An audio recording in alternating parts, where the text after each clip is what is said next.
ప్రభునామమునకు మహిమ కలుగును గాక. క్రీస్తునందు ప్రియ సహోదరి సహోదరులారా, యేసుక్రీస్తు వారి పవిత్ర నామములో మీ అందరికీ శుభాలు, వందనాలు. మరోసారి దేవుని వాక్యం ధ్యానించటకై మిమ్మల్ని ప్రేమపూర్వకంగా ఆహ్వానిస్తున్నాను. ప్రియులారా, ఇది త్రిత్వములోని సామాన్య సరణి 9వ ఆదివారము. ఈ ఆదివారం కొరకు ఏర్పాటు చేయబడినటువంటి వాక్యము లూకా సువార్త 16వ అధ్యాయము 1 నుంచి 9 వచనాలు, అలాగే కొరింథీ పత్రిక నుంచి మొదటి పత్రిక 10వ అధ్యాయము 6వ వచనం నుంచి 13 వచనాలకు. దీనిలో మనం సువార్త పాఠ్యభాగాన్ని ధ్యానించుదాం. ఈ సువార్త పాఠ్యభాగంలో ప్రభువు ధనమును ఏ రీతిగా ఉపయోగించాలి, నమ్మకమైన గృహ నిర్వాహకత్వం అనేటువంటి సంగతిని గురించి తెలియచేశారు. ఆ విషయాలను మనము ధ్యానించుదాం. తల్లవంచండి, ప్రార్థించుదాం. కృపగల తండ్రి, పరిశుద్ధుడానికి స్తోత్రం నాయన. మీ వాక్యము ధ్యానము చేయటకు కావలసినటువంటి శక్తిని, జ్ఞాన వివేకములను, పరిశుద్ధమైనటువంటి మీ సహాయమును మాకు అనుగ్రహించమని యేసుక్రీస్తు వారి పేరున వేడుకొంచున్నాము తండ్రి, ఆమెన్. మన తండ్రి అయిన దేవుని నుండి, ప్రభువైన యేసుక్రీస్తు నుండి కృపయు సమాధానం మీకు కలుగును గాక, ఆమెన్. ప్రియులారా, లూకా సువార్త 16వ అధ్యాయము 1 నుంచి 9 వచనాలు ఏర్పాటు చేయబడ్డాయి. 9వ వచనం: అన్యాయపు సిరి వలన మీకు స్నేహితులను సంపాదించుకునడి, ఎందుకనగా ఆ సిరి మిమ్మును వదిలిపోవునప్పుడు వారు నిత్యమైన నివాసములలో మిమ్మును చేర్చుకుందురని మీతో చెప్పుచున్నాను. ప్రియులారా, ఇది 2025 సంవత్సరం ఆగస్టు 17వ తేదీ. ఈ 19వ తేదీన వరల్డ్ హ్యుమానిటేరియన్ డే, మానవత్వ సహాయ సంబంధమైనటువంటి దినోత్సవము. అలాగే వరల్డ్ ఫోటోగ్రఫీ డే, ఫోటోలు, వీడియోలు, చిత్రలేఖనము మొదలైనవి చేసే వారందరికీ కూడా శుభాలు తెలియజేస్తున్నాను. 20వ తారీఖు వరల్డ్ మస్కిటో డే అండి. మలేరియాని గురించి కనుక్కున్నారు కనుక దోమల నివారణ దినోత్సవం 20వ తారీఖు. అలాగే 20వ తారీఖు రాజీవ్ గాంధీ గారు చనిపోయిన రోజు కూడా కనుక సద్భావన దినోత్సవం అని కూడా దాన్ని జరిగిస్తూ ఉంటారు. ఇక 23వ తేదీ అంతర్జాతీయ బానిస విముక్తి దినోత్సవము. చూడండి, మన క్రైస్తవ సాంప్రదాయ ప్రకారంగా ఆగస్టు 20వ తేదీ ప్రాఫెట్ శామ్యూల్, ప్రవక్త అయినటువంటి సమూయేలు గారిని జ్ఞాపకం చేసుకునేటువంటి రోజు. ఈరోజు మనం కొరింథీ పత్రికలో ఉండేటువంటి సంగతి ఏంటంటే, దృష్టాంతంగా పాత నిబంధనలో వారికి జరిగి మనకు ఒక ఉదాహరణగా దృష్టాంతంగా ఉంచబడ్డాయి. కాబట్టి ఆ విషయాలలో మీరు చాలా జాగ్రత్తగా ఉండాలని కొన్ని సంగతులను గురించి తెలియచేయబడుతుంది. వాటిని టూకీగా మనం చెప్పుకున్నట్టయితే, కొరింథీ మొదటి పత్రిక 10వ అధ్యాయం 6 నుంచి 13 వరకు ఉన్న లేఖనంలో, 1 చెడ్డవాటిని అసహించుకునుట, ఆశించకుండా ఉండుట, 2 విగ్రహారాధన చేయకుండా ఉండాలని, 3 వ్యభిచారులుగా ఉండకూడదని, 4 ప్రభువును శోధించే వారిగా ఉండకూడదని, 5 సణుగుట మొదలైనటువంటి దుశ్చర్యలు చేయకూడదని తెలియచేస్తూ ఆ లేఖన భాగము ఏర్పాటు చేయబడినది. ఇక సువార్త పాఠ్యభాగంలో యేసుక్రీస్తు వారు ఈ చెడ్డ గృహ నిర్వాహకుడు కూడా ఉన్నాడు. వాడిని యజమాని పిలిచి, నువ్వు లెక్క చెప్పాలి, నువ్వు చాలా తప్పులు చేస్తున్నావు, నిన్ను ఉద్యోగంలో నుంచి తీసేస్తున్నానని చెప్పాడు. కనుక అతడు వెంటనే ఏం ఆలోచించుకున్నాడంటే, నన్ను ఉద్యోగంలో నుంచి తీసేస్తాడు కాబట్టి నేనేం చేయాలి? పని చేయాలంటే చేయలేను, భిక్షమెత్తాలంటే సిగ్గు, ఎంత ఉద్యోగం చేసి భిక్షమెత్త ఎట్లెత్తాం? కనుక ఏం చేస్తానంటే, ఉద్యోగంలో నుంచి తీసివేసినా నాకు ఉండటానికి సౌకర్యాలు అన్నీ కలిగి ఉండేటట్టుగా ఏర్పాటు చేసుకుంటాను అని అతడు ఆ యజమానికి అప్పున్న వారిని పిలిచి, వారికి ఒకరికేమో సగం అప్పు కొట్టివేశాడు, ఇంకోళ్ళకేమో 20% అప్పు కొట్టివేశాడు. ఇలా 2 మాత్రం ప్రభువు చెప్పాడు, ఎంతమందికి చేశాడో. ఈ రీతిగా చేసి ఉద్యోగం పోయిన తర్వాత వారి గృహాలలో ఇతనికి అవకాశం ఇచ్చేటట్లుగా, ఆశ్రయం ఇచ్చేటట్లుగా ఏర్పాటు చేసుకున్నాడు. కనుక ఆ యజమానుడు వచ్చి ఈ తతంగం అంతా చూచి ఆ చెడ్డ దాసుని చాలా మంచి యుక్తిపరుడని పొగిడాడు. ఇక్కడ యేసుక్రీస్తు వారు ఇలాంటి చెడ్డ దాసుని ఉపమానంగా చూపించి, మీరు అలా ఉండండి, మీరు అలా చెయ్యండి అనే సంగతిని ఎందుకు తెలియచేస్తున్నాడు? ఇది ఎంతవరకు సమంజసము? A bad man's good example. ఒక చెడ్డ వ్యక్తి ఒక మంచి ఉదాహరణగా ఉండగలుగుతాడా, మాదిరిగా ఉండగలుగుతాడా? A wise man can learn more from his enemies than a fool from his friends. Minds journal అనే దానిలో ఈ మాటలు రాశారు. ఒక జ్ఞానవంతుడైన వాడు తన శత్రువు దగ్గర నుంచి ఎక్కువగా నేర్చుకుంటాడు. అలాగే జ్ఞానము లేని వెర్రివాడు కేవలం తన స్నేహితుల దగ్గర నుంచి కొంత నేర్చుకుంటాడు. అంతకంటే ఎక్కువ శత్రువు దగ్గర నుంచి జ్ఞానవంతుడు, వివేకవంతుడు నేర్చుకోగలుగుతాడు అని తెలియచేయబడుతుంది. యేసుక్రీస్తు వారు ఇలాంటి వ్యతిరేక భావనలో ఉన్నటువంటి ఉపమానాలు ఇంకేమైనా చెప్పాడా? ఇదేనా? ఎందుకు చెప్పాడు అని మనం ఒకసారి పరిశీలన చేస్తే, యేసుక్రీస్తు వారు పుల్లని పిండిని గురించి మత్తయి సువార్త 13:33 పరలోక రాజ్యము ఒక స్త్రీ తీసుకొని 3 కుంచముల పిండి పులిసి పొంగు వరకు దానిలో పెట్టిన పుల్లని పిండిని పోలి ఉందని తెలియజేశాడు. ఆ పుల్లని పిండిని పరలోక రాజ్యానికి సాదృశ్యంగా చెప్పాడు. అక్కడే 16వ అధ్యాయంలో మత్తయి సువార్తలో పరిసయ్యులు, సద్దూకయ్యులు అనే వారి యొక్క పులిపిండిని గురించి జాగ్రత్త పడుడి అని తెలియజేస్తాడు. అంటే పులిపిండి దేవుని యొక్క అర్పణలలో, నైవేద్యములలో ఉపయోగించకూడదు అని తెలియచేయబడింది. కానీ అదే పులిపిండిని పరలోక రాజ్యానికి సాదృశ్యంగా ఉపయోగించాడు. రెండవదిగా, ఒక అన్యాయస్థుడు, ఎవరిని లెక్క చేయనివాడు, దేవుణ్ణి కూడా లెక్క చేయనటువంటి ఒక న్యాయమూర్తి, అతని దగ్గరికి ఒక వృద్ధురాలు చాలాసార్లు తిరిగినందువలన ఈమె మళ్ళీ మళ్ళీ వచ్చి నన్ను విసిగించుకున్నట్లు ఆమె కావలసిన పని ఏదో చేసి పెడతాను అని అనుకున్నాడు. అది కూడా ఒక అన్యాయస్తుడైనటువంటి జడ్జిని గురించి ఎగ్జాంపుల్గా తెలియచేశాడు. అలాగే, మిమ్మను తోడేళ్ల మధ్యకు గొర్రెలను పంపినట్టు పంపుతున్నాను, కనుక మీరు పాముల వలె వివేకులను, పావురముల వలె నిష్కళంకులనై ఉండండి అని తెలియచేశాడు. పాముల వలె వివేకులు షూడ్ అని తెలియచేయబడుతుంది. అలా మీరు జాగ్రత్తగా ఉండాలని తెలియచేశాడు. అంటే పాముల వలె విశ్వాసులు, క్రైస్తవులు, దైవ సేవకులు ఉండవలన. ఇట్లాగ మన గురించే కాదు, యేసుక్రీస్తు వారు తనను గురించి కూడా ఒక వ్యతిరేకమైన ఉపమానం చెప్పాడు.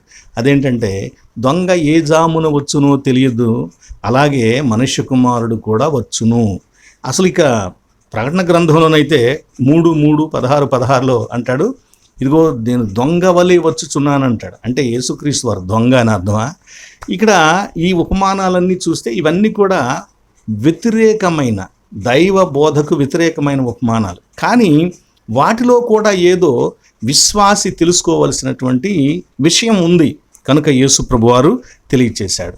అందుకే ఇక్కడ మనం ఈ ఉపమానాన్ని, ఈ చెడ్డ గృహ నిర్వాహకుడి ఉపమానాన్ని చూస్తే, దీనిలో ప్రభు వాళ్ళలో ఎవరిని మెచ్చుకోడు. ఆ యజమాని మెచ్చుకున్నాడు తనకు నష్టం చేసిన వాడిని, అంతేగాని ప్రభువు మెచ్చుకోలేదు. అయితే ఈ ఉపమానం ఎందుకు చెబుతున్నానంటే, నెగటివ్ ఆస్పెక్ట్లో ఉన్న ఉపమానాన్ని ప్రభువు ఎందుకు తెలియచేస్తున్నానంటే, ఈ మధ్యకాలంలో మనం వీడియోలో చూస్తూ ఉన్నాం, వాట్సాప్లో వస్తున్నాయి. ఒక తల్లి పిల్లవాడికి అన్నం పెట్టబోతుంది. ఆ పెట్టబోయే ముందు తండ్రిని పిలిచి తండ్రికి ఒక ముద్ద అన్నం పెడుతుంది. ఆ అన్నం ముద్ద తండ్రి నేను తిన్ను అంటాడు. అప్పుడు ఆ తల్లి ఏం చేసిందంటే పక్కనున్న కర్ర తీసుకుని 2 దెబ్బలు ఆ తండ్రిని కొట్టింది. అప్పుడు ఏడ్చి ఆమె మళ్ళీ ముద్ద పెడితే తింటాడు కాముగా. ఇదంతా చూసినటువంటి పిల్లవాడు తర్వాత ముద్ద పెడితే వాడు మాట్లాడకుండా తినేసేస్తాడు. ఎందుకంటే తినను అంటే మా నాన్నకు తగిలినట్టు దెబ్బలు నాకు కూడా తగులుతాయి అని చెప్పేసి. అంటే నెగటివ్ ఆస్పెక్ట్ని చూపించి పాజిటివ్ వర్క్ చేయించడం అన్నమాట. ఇదివరా నువ్వు చదువుకోకపోతే సరిగ్గా శ్రద్ధగా ఇదిగో వాడిలాగా ఫలానా ఎండలో పని చేయాల్సి వస్తుంది, ఇదిగో డబ్బుల కోసం ఇట్లా చేయాల్సి వస్తుంది, అట్లా చేయాల్సి వస్తుంది అని మనం చెడ్డవారిని ఎగ్జాంపుల్స్గా చూపించి మంచిగా బ్రతకమని మన పిల్లలకు తెలియచేస్తాం. అలాగే ప్రభువు కూడా తెలియచేశాడు. ఇక్కడ ఈ ఉపమానంలో ఇంగ్లీష్లో స్కౌండ్రల్స్ అని ఒక మాట వేదాంతులు ఉపయోగించారు వీళ్ళ గురించి. అంటే దుష్టులు, దుర్జనులు, దుస్వభావం కలిగిన వాళ్ళు, పోకిరి చేష్టలు చేసేవాళ్ళని అర్థం అన్నమాట. ఈ మొదటి వాడు shrewd steward, crafty steward, subtle steward అని చెప్పుకోవచ్చు. ఇతడు ఎలాంటి వాడయ్యా అంటే, ఈ గృహ నిర్వాహకుడు అపనమ్మకస్తుడు. పని ఇచ్చిన వానిని, అంటే అన్నం పెట్టిన వానికే కన్నం వేసేటువంటి వాడు, సున్నం పూసేటువంటి వాడు. 3 నమ్మిన వానిని నమ్మకంగా ముంచివేసేవాడు. ఇవన్నీ కూడా యజమాని విషయంలో ఇతడు చేశాడు. వీళ్ళ వ్యవహారం ఎలా ఉంటుందంటే, ఇలాంటి వారి వ్యవహారం, ఇలాంటి పని వాళ్ళు, ఉద్యోగస్తులు లేదా స్నేహితులు ప్రక్కన యజమానికి ప్రక్కన లేకపోతే ఒక అధికారికి ప్రక్కన ఉండే వాళ్ళ వ్యవహారం ఎలా ఉంటుందంటే, యజమానిని కేవలం తనను మాత్రమే నమ్మేటట్లు చేస్తారు, ఇతరుల పట్ల నమ్మకం లేకుండా చేస్తారు. రెండోది, ఇతరులను యజమానికి దూరం చేస్తారు, ఆ దూరాన్ని ఇంకా పెంచడానికి ప్రయత్నం చేస్తాడు.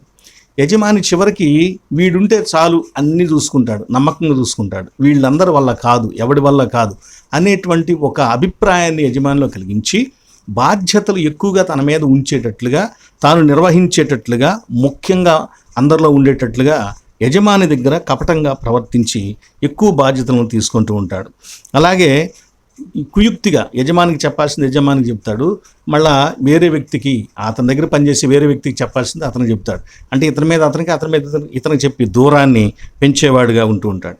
ఇలా చివరికి చాలా బాగా దగ్గరగా, చాలా మంచివానిగా ప్రవర్తించి యజమాని యొక్క రహస్యాలను కూడా రాబట్టుకున్న తర్వాత అప్పుడు యజమానిని జుట్టుబట్టుకుని ఆడించడం మొదలు పెడతాడు.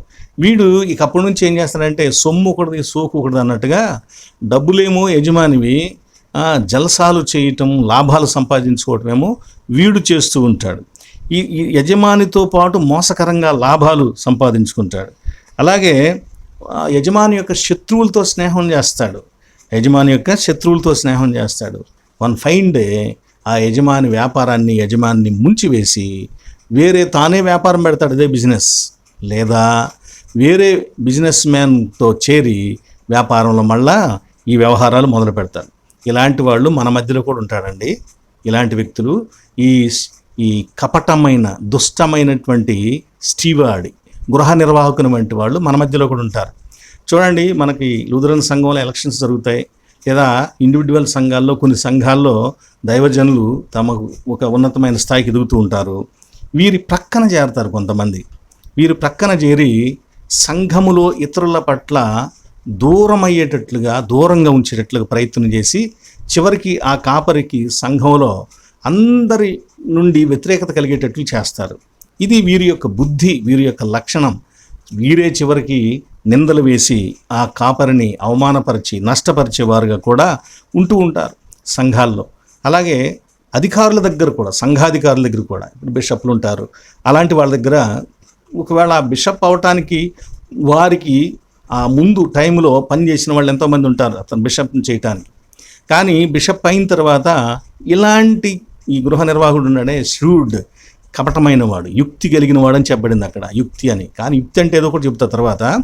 అలాంటి వాళ్ళు తర్వాత వచ్చి చేరతారు. ఆ ముందున్న వాళ్ళందరూ దూరం అయిపోతారు బిషప్కు, వీడు మాత్రం పక్కన సీటేసి కూర్చుంటాడు. ఇవాళ వరకు ఒక బిషప్ ఉంటే వాడి పక్కన ఉంటాడు, రేపు ఇంకో బిషప్ వస్తే అతని పక్కన కూడా ఉంటాడు. అంటే అంతటి అందరితో కూడా శత్రుత్వం లేకుండా బ్యాలెన్స్గా ఈ రహస్యాలు వాళ్ళకి చెబుతూ ఉంటాడు, వాళ్ళ దగ్గర కొన్ని విషయాలు కనుక్కుంటూ ఉంటాడు. ఇలా అనేక రకాలుగా చేస్తూ ఉంటాడు. వీళ్ళు అసలు పాటుపడిన వాళ్ళని పక్కన పెట్టేసి వీళ్ళు ఎక్కువ ప్రాపకం పొందుతూ ఉంటారు. ఇంకా బేరాలు చేయటంలో, మొదలైనవి చేయటంలో వాళ్ళకంటే నేనే టాప్ అన్నట్టుగా వీళ్ళు వాళ్ళందరి దగ్గర మంచిని సంపాదించుకుంటూ వీళ్ళు కూడా డబ్బులు కలిసి సంపాదించుకుంటారు. బిషప్కు 100 రూపాయలు ఇస్తే వీళ్ళు 100 రూపాయలు సంపాదించుకుంటారు. నో డౌట్ ఇలాంటి వ్యక్తులు చాలామంది వ్యక్తులు ఉన్నారు. వీళ్ళ మూలాన పాపం బిషప్పులకు కూడా చెడ్డ పేరు వస్తుంది, చాలా బ్యాడ్ నేమ్ వస్తుంది. వాళ్ళు చెయ్యాలనుకున్న మంచి పనులు కూడా వాళ్ళు చేయనీయకుండా చేస్తారు. వీళ్ళు అసలు తమంతట తాము ఆలోచించుకోకుండా వీళ్ళ ఆలోచనలలో వాళ్ళని ఈడ్చుకొని వెళ్ళిపోతూ ఉండేటువంటి వారుగా వీళ్ళు ఉంటారు.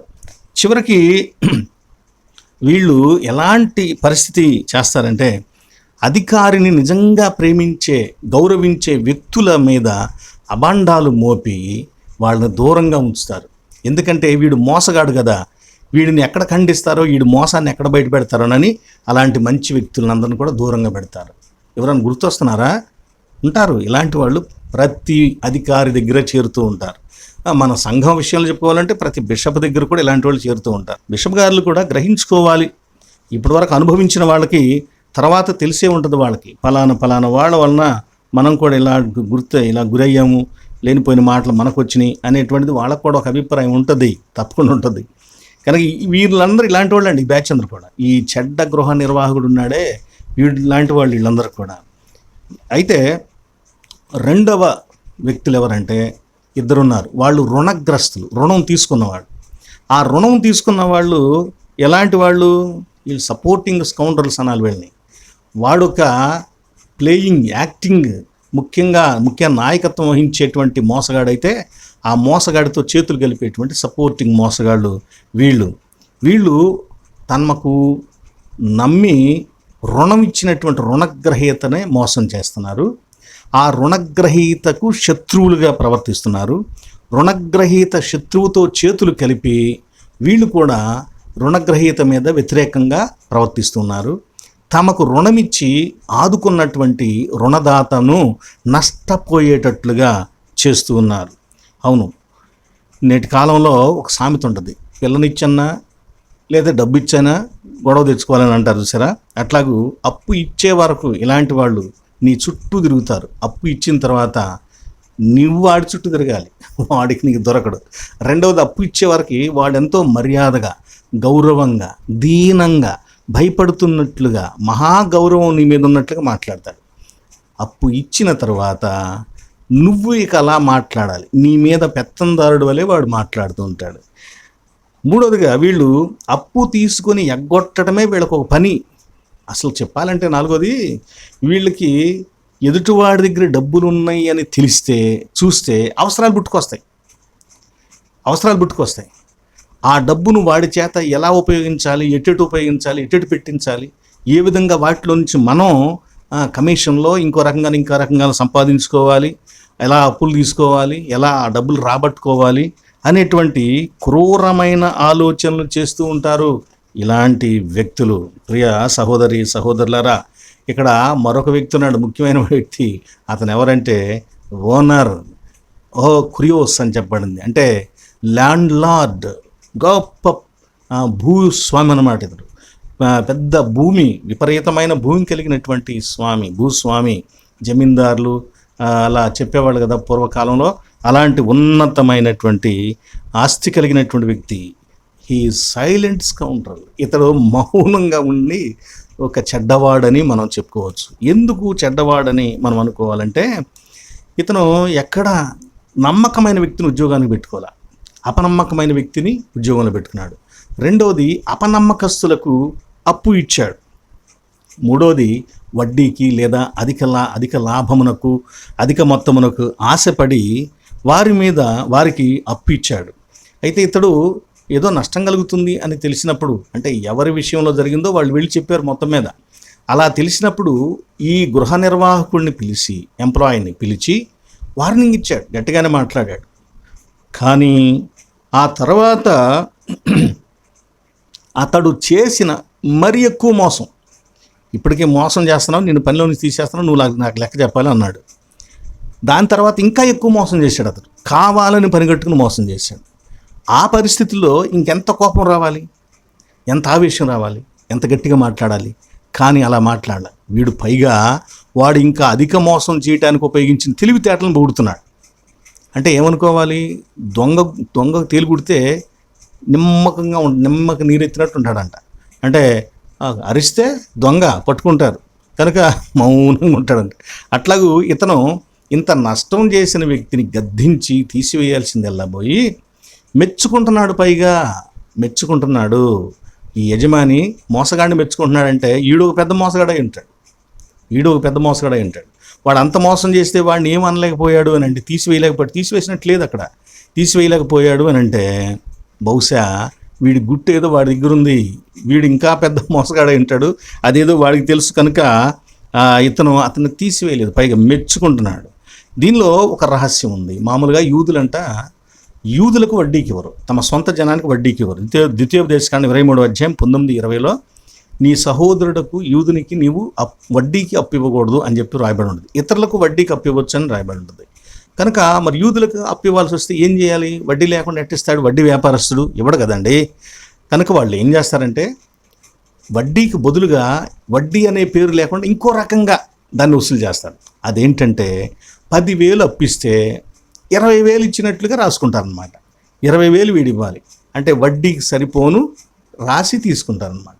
ఇట్లాగూ యూదుల దగ్గర నుంచి వడ్డీ అనే పేరుతో కాకుండా ఇంకో రూపంలో తీసుకుంటూ ఉంటారు, వసూలు చేస్తూ ఉంటారు.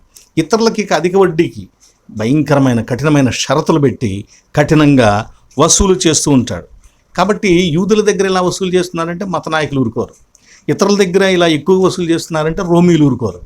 ఈ రెండు విషయాలు వీడు ఎక్కడ బయట పెడతాడునని వాడిని మెచ్చుకున్నాడు తప్ప వాడిని తీసివేయలేదు, వాడిని గట్టిగా గద్దించలేదు. కాబట్టి దీని ద్వారా మనకేం తెలుస్తుందండి? నూనె పిండి, గోధుమ పిండి అప్పు తీసుకున్న వాళ్ళు చెడ్డవాళ్లే, వీళ్ళకి మధ్యలో నిర్వహించిన గృహ నిర్వాహకుడు చెడ్డవాడే, ఆ ఆస్తిపరుడు కూడా చెడ్డవాడే, స్వార్థపరుడే. ఇక్కడ యుక్తిగా అతడు ఎలా చేసానో చూడుడి అని గృహ నిర్వాహకుని గురించి 16వ అధ్యాయం 8వ వచనంలో, అన్యాయస్తుడైన ఆ గృహ నిర్వాహకుడు యుక్తిగా నడుచుకొనేనని వాని యజమానుడు వానిని మెచ్చుకొనెను. ఇక్కడ వాడబడినటువంటి గ్రీకు పదం ఇతడు పొగడాడంట, ప్రస్తుతించి పొగడినట్లుగా అక్కడ చెప్పబడినటువంటి మాట ఉంటుంది. ఎపినెసెస్ అనేటువంటి పదం ఇక్కడ ఉపయోగించబడింది. పొగడటం, స్తుతించటం అనేటువంటి అర్థం దానికి కలుగుతుంది. కనుక ఇంతటికి అతని యుక్తి ఏంటి?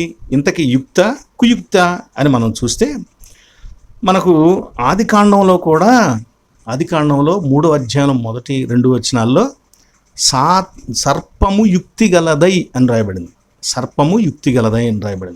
సబ్టిల్ అనేటువంటి మాట, క్రాఫ్టీ అనేటువంటి పదం, ఇలాంటి అర్థాలు వచ్చేటువంటి అరుమ్ అనేటువంటి హిబ్రూ పదం అక్కడ ఉపయోగించబడింది. దానికి ఇంగ్లీష్లో కన్నింగ్, క్రాఫ్టీ అనేటువంటి అర్థం అన్నమాట. అంటే మోసయుక్తమైన, ట్రిక్కీగా జిమ్మిక్కులు చేసి పన్నాగం పన్ని ఇతరుల పట్ల వారిని నాశనంలో ముంచేటువంటి వారుగా ఉండేటువంటి వ్యక్తులు. ఈ పదము యేసుక్రీస్తు వారు ఇందాక చెప్పుకున్నట్లు మీరు పాముల వలె వివేకవంతులై ఉండాలని చెప్పినట్లుగా, పావురముల వలె నిష్కలంకులుగా ఉండాలని చెప్పినట్లుగా, అక్కడ వివేకం అనేటువంటి మాట ఉపయోగించబడిన చోట కూడా అలాంటి అర్థం సమాన అర్థాన్ని ఇచ్చేటువంటి గ్రీకు పదం ప్రొనిమోస్ అనేటువంటి పదం ఉపయోగించబడింది. ఈ ప్రొనిమోస్ అనేటువంటి పదము ఇక్కడ 16వ అధ్యాయం 8వ వచనంలో కూడా ఉపయోగించబడింది. ఎక్కడేమో యుక్తి అని ఉపయోగించబడింది, అక్కడ వివేకం అని ఉపయోగించబడుతుంది. ఇలాంటి ఈ అపవాదిని గురించి యుక్తి అని రాయబడింది కదా. కానీ కొరింథీ సంఘానికి పౌలు భక్తుడు రాసినటువంటి 2వ పత్రికలో 11వ అధ్యాయంలో మనం 3వ వచనం చూస్తే, సర్పము తన కుయుక్తి చేత పనౌర్గియా, కుయుక్తి చేత, సర్పము తన కుయుక్తి చేత అవ్వను మోసపరిచింది అని తెలియచేయబడింది. అవ్వమును మోసపరిచింది. అలాగే 4వ అధ్యాయం కొరింథీ 2వ పత్రిక 4వ అధ్యాయం 2వ వచనం, అయితే కుయుక్తిగా నడుచుకొనకయు దేవుని వాక్యమును వంచనగా బోధింపకయు సత్యమును ప్రత్యక్షతపరచడం వలన ప్రతి మనుష్యుని మనస్సాక్షి ఎదుట మమ్మును మేమే దేవుని సముఖమందు మెప్పించుకొనొచ్చు. అంటే మేము ఆ అపవాదిలాగా క్రాఫ్టీ, ట్రిక్కీగా, మోసయుక్తంగా దేవుడిచ్చిన సదుపాయాలు, దేవుడిచ్చినటువంటి వాక్యము, సన్నిధి మొదలైనవన్నీ కూడా మేము మోసకరమైన విధానంలో ఉపయోగించలేదు. మేము యథావిధిగా యథార్థమైనటువంటి రీతిలో ఉపయోగించుతున్నామని చెప్పబడింది. మొత్తం మీద ఇక్కడ కూడా సాతాను గురించి అక్కడేమో ఆదికాండంలోనేమో యుక్తి అని ఉంది, కానీ ఇక్కడేమనుంది? కుయుక్తి అని ఉంది.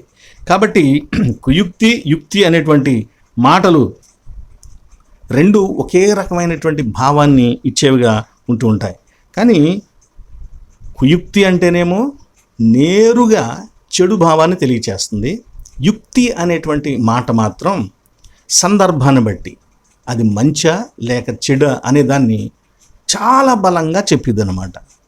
కాబట్టి ప్రియ స్నేహితులారా, ఇక్కడ యుక్తి అని వీడి గురించి చెప్పబడినటువంటి మాట కన్నింగ్, క్రాఫ్టీ, వంచన, మోసము, చమత్కారము, మాయ, గారడీ వలె వీడు చేసేటువంటి వ్యక్తి అన్నమాట. ఇలాంటి దుష్టమైనటువంటి గృహ నిర్వాహకుడు మొదట యజమానికి నష్టం చేస్తూ ఉన్నాడు, తన లాభం సంపాదించుకుంటున్నాడు. రెండోసారి హెచ్చరించిన తర్వాత కూడా వీడు ఇంకా ఎక్కువ నష్టం చేశాడు.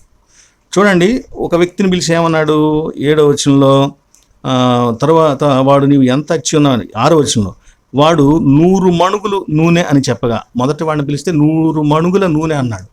ఈ మణుగు అనేటువంటి మాటను బాట్స్ అనేటువంటి హిబ్రూ కొలతగా చెబుతారు. దీనిని బట్టి సుమారుగా 3200 కంటే ఎక్కువ లీటర్ల ఒలీవ నూనె, 3200 లీటర్ల కంటే ఎక్కువ ఒలీవ నూనె అండి. సుమారుగా 150 చెట్లు సమృద్ధిగా పండితే ఒలీవ చెట్లు ఎంత నూనె వస్తుందో అంత నూనె. ఇది సామాన్యం కాదు. 150 చెట్లు అంటే చూడండి ఎంత విస్తీర్ణంలో అవి పండాలో. అంత అప్పు ఉన్నాడంట, కానీ ఆ అప్పు సగానికి సగం కొట్టివేశాడు వీడు. రెండవ వ్యక్తి దగ్గర గోధుమ పిండి ఎంత ఉన్నామంటే 100 తూములు అన్నాడు, కానీ అక్కడ తూము అనే మాటకు కోర్స్ అనే పదం ఉపయోగించబడింది. ఈ లెక్క ప్రకారం సుమారుగా అది 45,000 లీటర్ల సముదాయం ఎంత ఉంటుందో అంత పరిమాణంలో ఉండేటువంటి గోధుమ పిండి అనేటువంటి సంగతి చెప్పారు. అంటే దీన్ని ఒక రకంగా చెప్పాలంటే 100 ఎకరాలలో పండినటువంటి పంట అని తెలియచేశారు. 100 ఎకరాలలో పండేటువంటి పంట. చూడండి పిల్లారా, ఇతని దగ్గర 20% తీసేశాడు. 20% తీసేసి 80,000 అని రాసుకోమన్నాడు. అతన్ని 50 సగం తీసేసి సగం రాసుకోమని చెప్పాడు. ఇలా యజమానికి రెట్టింపు ఇతడు నష్టము చేశాడు.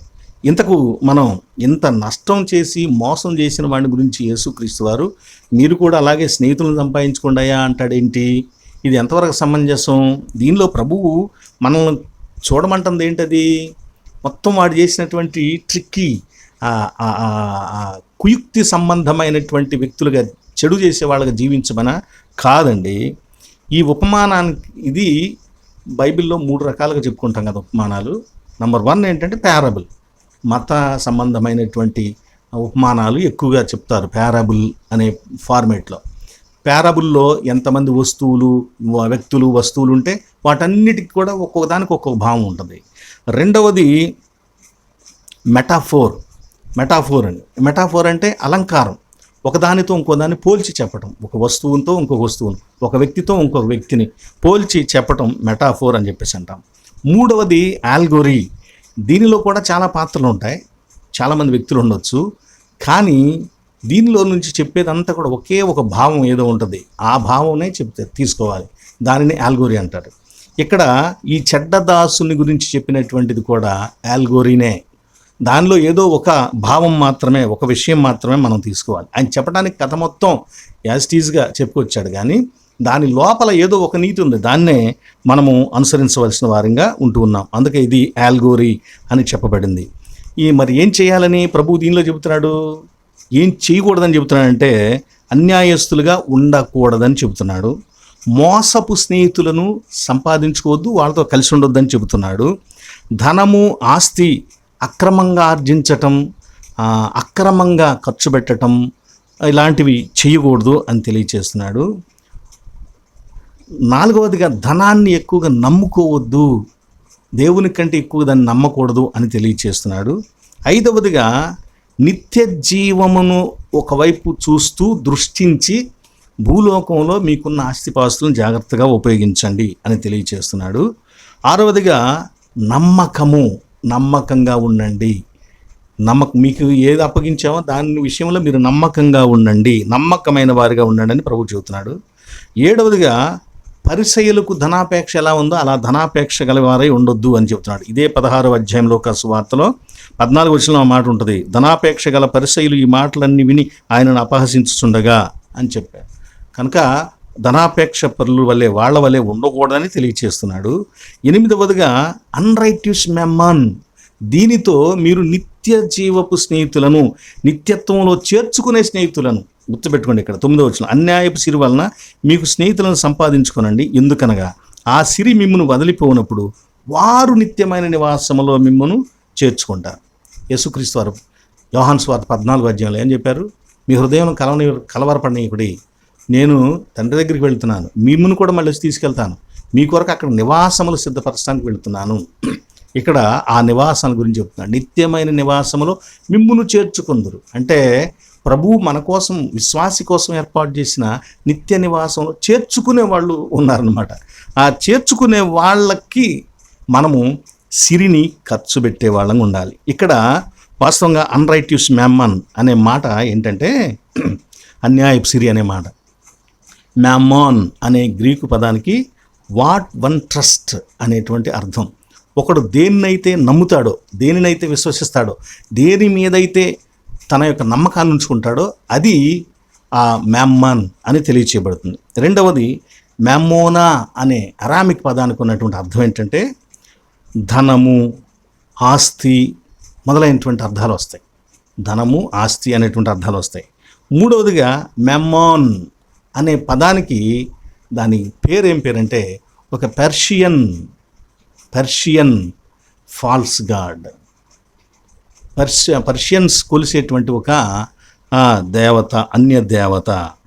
ఇంతకీ ఈ అన్రైట్యూస్ మ్యామ్మన్ అనే మాటలో మనకు తెలిసేది ఏంటంటే ఇహలోకంలో ధనం అశాశ్వతమైనది, అది తాత్కాలికమైనది, పైగా నమ్మదగనిది. ఏమండి? నమ్మదగినది.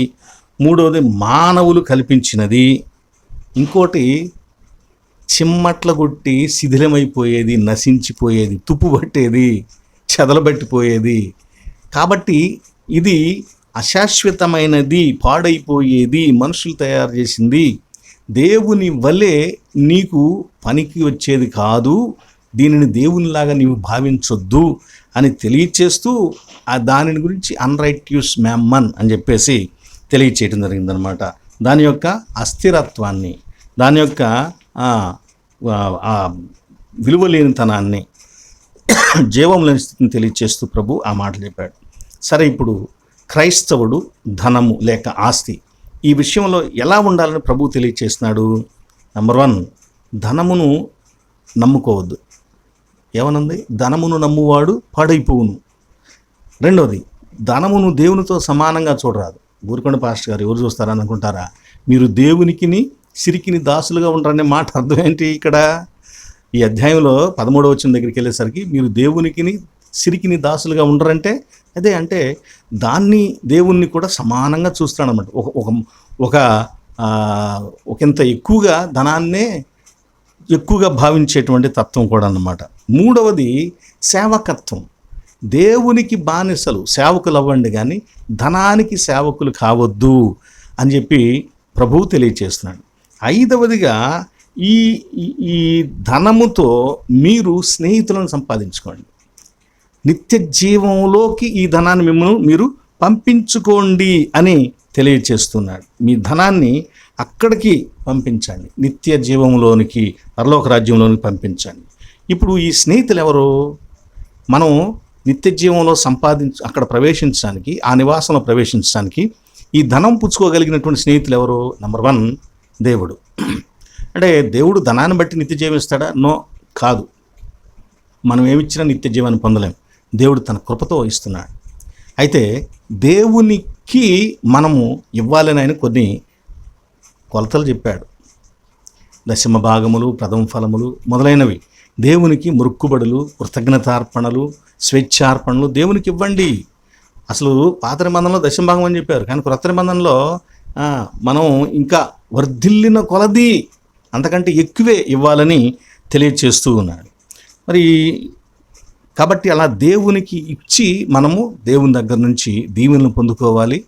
దేవునికి ఇవ్వటం ద్వారా మనం తిరిగి నిత్య జీవంలో మనం దేవుని యొక్క ఆహ్వానాన్ని పొందగలుగుతాం. చెబుతా దానికి కూడా. రెండవది ఎవరు అని అంటే మన చుట్టూ ఉన్నటువంటి మన పొరుగువారు. దట్ మీన్స్ అవసరతలో ఉన్నవారు, నీ దగ్గర నుంచి సహాయం పొందగలిగిన అవసరతలో ఉన్నవారు. అలాంటి అవసరతలో ఉన్నవారికి మనము తప్పక సహాయం చేయాలి. నా పొరుగువాడు ఎవడు అని అంటే యేసుక్రీస్తు వారు మంచి సమరయుడి కథ చెప్పాడు. మంచి సమరయుడి కథలో అక్కడ దొంగల చేత కొట్టబడి ఎవరో ఒకరు సహాయం కోసం చచ్చిపోయిన వాడి వల్ల పడి ఉన్న స్థితిలో ఉన్నవాడే పొరుగువాడు అని ప్రభువు చెప్పాడు. కనుక మన నుంచి సహాయం పొందగలిగిన వాడే మన పొరుగువాడు. కాబట్టి ప్రియులారా, పొరుగువారికి మనము మనకు దేవుడు అనుగ్రహించిన ధనమును, ఆస్తిని మొదలైన వాటిని వారి అవసరతలో ఉపయోగించగలిగిన వారిగా ఉండాలి. మీరు చూస్తున్నారా? దైవ సేవకులు చాలామంది చాలా ఇబ్బందుల్లో ఉన్నారు. దైవ సేవకులు తగిన దానికంటే ఎక్కువగా సంపాదించుకున్నవారు ఉన్నారు. వాళ్ళ గురించి అసూయ పడేది లేదు, అసూయ కాదు. సంపాదించుకోవాలి, ఎవరిస్తారు? ఎవరెవరు. కానీ తోటి సేవకులు బాధపడుతుంటే కనీసం ఏదైనా వాళ్ళకి ఒక 10 రోజులు అన్నం పెట్టడానికి కావాల్సింది ఏదైనా సహాయం చేయడానికి చేతులు రావట్లేదు, చాలామందికి రావట్లేదు. చాలా దారుణమైనటువంటి పరిస్థితి. పైగా వాళ్ళు మేము నాయకులు అంటారు. అందరి దగ్గర వసూలు చేసుకోవటమే తెలిసింది, కానీ ఇవ్వటం, సహాయం చేయటం, పొరుగువారిని గమనించగలిగే జ్ఞానము లేనటువంటి స్థితి ఉన్నటువంటి దౌర్భాగ్య స్థితి అలాంటి వారిది. కాబట్టి ప్రియులారా, బీదలకు ఇవ్వాలి. ప్రభు అన్నాడు, నువ్వు నీకున్నదంతా అమ్మి బీదలకు ఇచ్చి అప్పుడు నా వెంట రమ్మన్నాడు. బీదలు ఎప్పుడు మీతో ఉంటారు, వాళ్ళకి ఇవ్వండి అని అన్నాడు. బీదలకు ఇచ్చువాడు యెహోవాకు అప్పిచ్చువాడు అని తెలియచేయబడుతుంది సామెతల గ్రంథం 19:17.